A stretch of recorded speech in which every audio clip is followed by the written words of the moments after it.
Miss Santa Rosa. I hope you are all excited as I am for today's event. By the way, I am KM Valdez, also known as Mommy KM Rocketeer, and I will be your host for today's exciting event. Meron akong speech, pero i-adlib ko rin na kung okay lang sa inyo.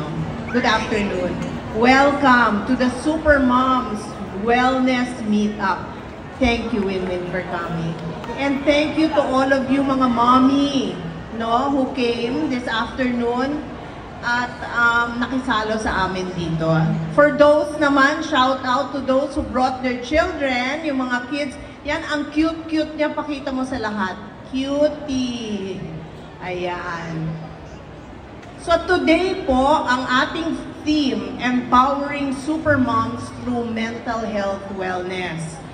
It is very close to our hearts, no? I'm a mom, 3 na ang anak ko, pero mga adult na po sila. Yung 2, nasa Amerika na, yung isa, kakapakasal lang. So, wala na ho akong anak sa bahay. One day, kayo din ang makaka-experience ng peace and quiet. But for now, we understand your problems. We understand the effort na pinupor nyo sa mga pamilya nyo. Diba? Ang hirap-hirap maging mommy. Sino dito ang mommy na nag-work? Oh, wow. Diba? Yung pag-balance ng work and sa bahay. Pero we're all very thankful that we have the strength, no, to carry on. And sino sa inyo ang feeling nyo yung mga dreams nyo na put on hold dahil naging mommy kayo? Sino? Aba, wala. Isa lang. Which means that all of you are empowered. Pwede naman ho mangyari yan. Pero importante po na i-fill up yung cup. Hindi ho tayo pwede magbigay kung walang laman ang cup natin. No? So today we want to acknowledge your hopes and your fears. So etong SM Santa Rosa, ginawa ito para sa mga pamilya, kagaya ninyo. And we want you to have us as a safe haven. Safe haven. And importante po sa atin to prioritize our mental well-being. Ang SM po, hindi lang shopping. Pwede naman kayo pumunta dito para mag-jog, para mag-walk, para lang mag-relax, magkape lang, di ba? To meet your friends. It is also about enabling your dreams. Marami ho kaming program para sa mga MSME, yung mga maliliit na business, gusto nyo mag-start ng business, meron ho kaming startup markets, meron rin ho kaming mga bazaars na pwede nyong join, no? 2. Okay? So, may village kayo sa pamilya nyo, and you have a community dito sa SM. So, we are your support system and a place to share experiences. So, relax. Today is about you. Now, let's listen to other people, and I want to thank you again. Salamat po sa pagdalo nyo dito sa SM Santa Rosa, and more power to SM Supermoms. And mother of Danzel Fernandez. So, thank you very much for the invitation and being a part of Super Mom. I feel like I'm a super mom also because we are all our super mom. You know, there's no formula po for super mom. You'll never know kung ano po ba talaga ang mangyayari in the future. But I myself can say now is the perfect harvest time for me because I have 3 children po. Danzel is a board member of Laguna and aspiring to be a lawyer in the future. And then I have a second daughter, which is interior design, and my third one is international studies. They're all grown up po. So during my younger years, of course, mga toddler pa po ang aking baby, I faced trials also. So kagaya niyo po, we experienced several things as a mom. But dun dumadaan po ang pagka-super mom po natin. Kaya congratulations po sa lahat po ng moms. Alam ko it's not an easy job. It's a thankless job actually.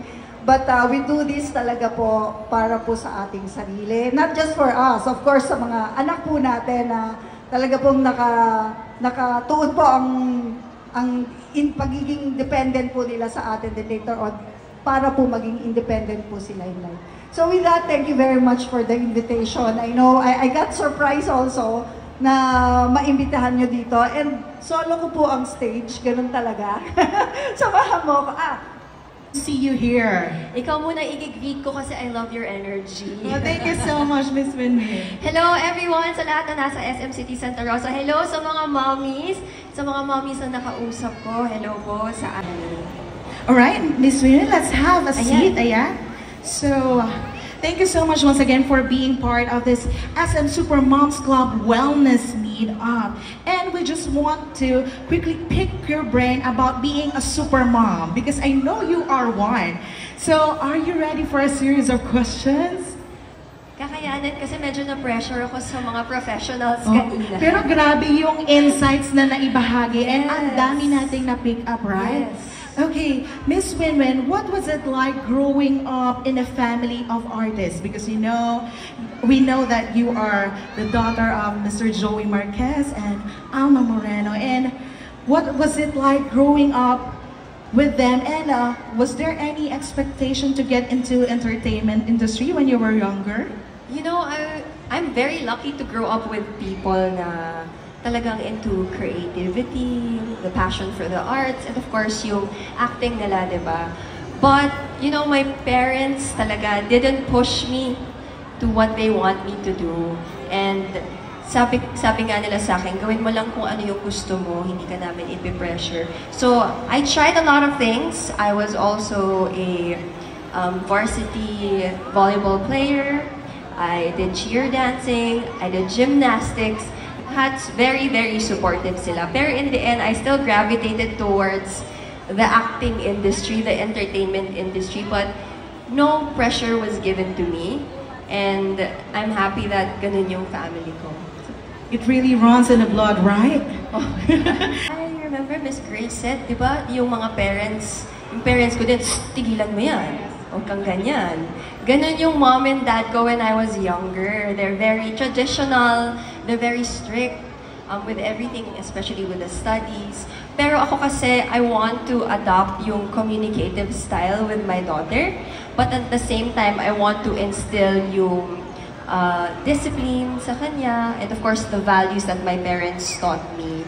So, I believe in the balance of understanding also and discipline. So, yun yung gusto kong gawin sa anak ko. So, a little bit of the strict, but a little bit of telling my daughter that I understand her and I feel her. So, yeah. You know what, as they say, millennials also that with our youngsters, right? Yes, and I'm actually also learning from my younger sisters kung tama nga po yung sinabi niyo, mas aware sila sa mental health. Sila pa yung mga kapatid ko magsasabi sa akin because ganito dapat, ate, ganyan. So it's nice that I'm learning from my parents and even my younger siblings as well that I can impart to my child. Alright. Can you describe your partner as a girl dad? What are the best qualities you see in him as a father? Oh, he's such an excellent girl dad. Mas maarte pa yung daddy ng anak ko kaysa sa akin. Mas protective pa siya sa akin. Pero what I love about him is he's very involved with everything that my daughter is doing. My daughter is just 2 years old, but she's already doing gymnastics. She's going to classes. She's into the arts na we can see that she loves dancing, she loves singing. So I love that my partner is very involved with everything that she does. And he listens to me. And, you know, he talks to my daughter na kahit 2 years old lang siya, hindi niya bini-baby talk. He talks to him like an adult. Right? Like an ano na talaga. So, yun yung pinaka gusto ko sa partner ko when it comes to my daughter.